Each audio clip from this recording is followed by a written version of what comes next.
सबको जोहार, जय जोहार, जय आदिवासी, जय भील प्रदेश। आज भील प्रदेश की इस राजधानी मानगढ़ में मैं अपने पुरखों का आह्वान करते हुए यहाँ उपस्थित सभी आदिवासी जन समुदाय का स्वागत करती हूँ और जोहार करती हूँ। साथियों, आज हम भील प्रदेश जो कि हमारे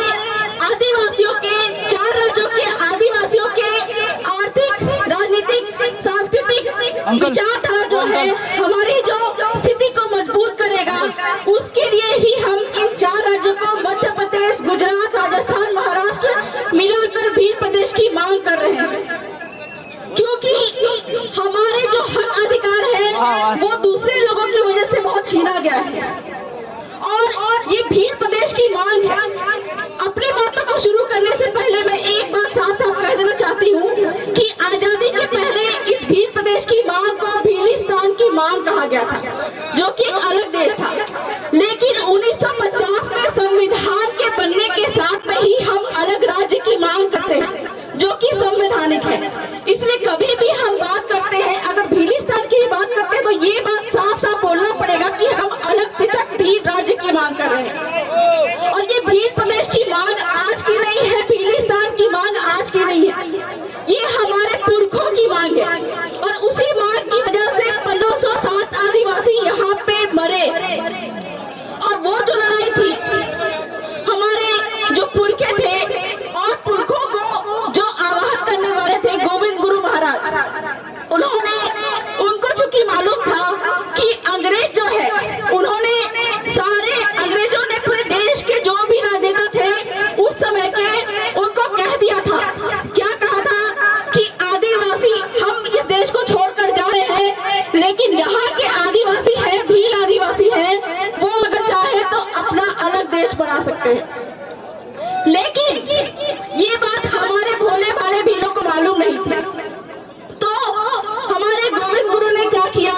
कि शराबबंदी का और भक्ति आंदोलन चलाया और भक्ति आंदोलन के नाम पे हमारे भीलों को जागरूक करने लगे और उनको यह बताने के लिए कि अंग्रेजों ने कह दिया है कि हम ये देश छोड़ के जा रहे हैं, भील अगर चाहे तो अपना अलग भीलिस्तान बना सकते हैं। ये बात बताने के लिए ही वो यहाँ पे मानगढ़ पे लोगों को इकट्ठा किए थे।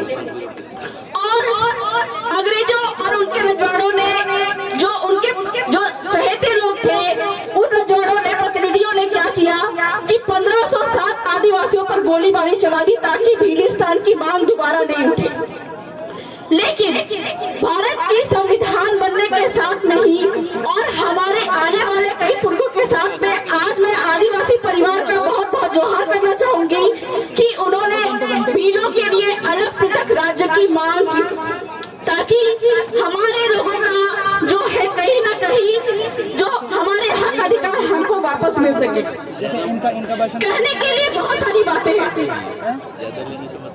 3 जून 1947 को अंग्रेजों ने ये बात कह दिया था कि हम ये देश छोड़कर तो जा रहे हैं और आदिवासी अपना अलग देश चाहे तो ले सकते हैं। और कहने के लिए बहुत सारी बातें हैं, बहुत सारे मुद्दे हैं। वर्तमान में एक जो महत्वपूर्ण मुद्दा चल रहा है यूनिफॉर्म सिविल कोड का, और हम आदिवासी चूंकि जानते हैं कि हम आदिवासियों की अपनी अलग रीति रिवाज, बोली, भाषा, संस्कृति है, जिसकी वजह से ही हमको संविधान में एसटी का स्टेटस प्राप्त है। एसटी का मतलब होता है शेड्यूल्ड ट्राइब, और इस एसटी का स्टेटस को खत्म करने के लिए, क्योंकि आपको पता है चाहे नहीं पता है, संविधान में इसी एसटी के स्टेटस की वजह से हम लोगों को जल, जंगल, जमीन और खनिज का अधिकार प्राप्त है। सुप्रीम कोर्ट ने अपने समता जजमेंट 1997 में, अपने लोहा जजमेंट 1998 में ये बात कहा है कि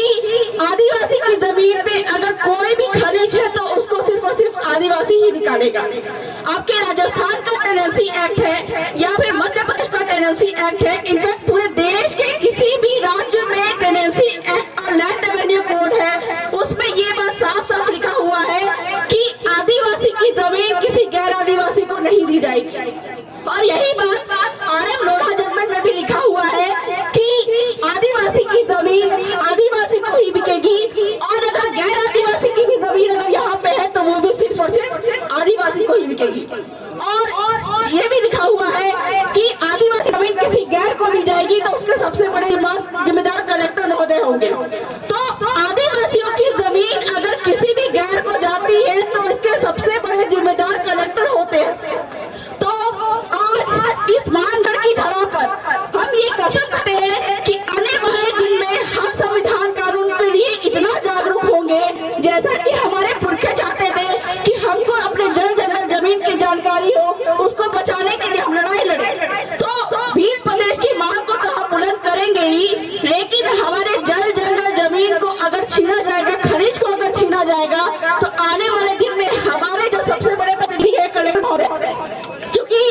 आदिवासियों के 4 ही माए बाप है, कलेक्टर, राष्ट्रपति, राज्यपाल और राष्ट्रीय अनुसूचित जनजाति आयोग। और यदि आने वाले दिन में आदिवासियों के जल जंगल जमीन पे किसी भी तरह का अतिक्रमण होता है गैरों के द्वारा,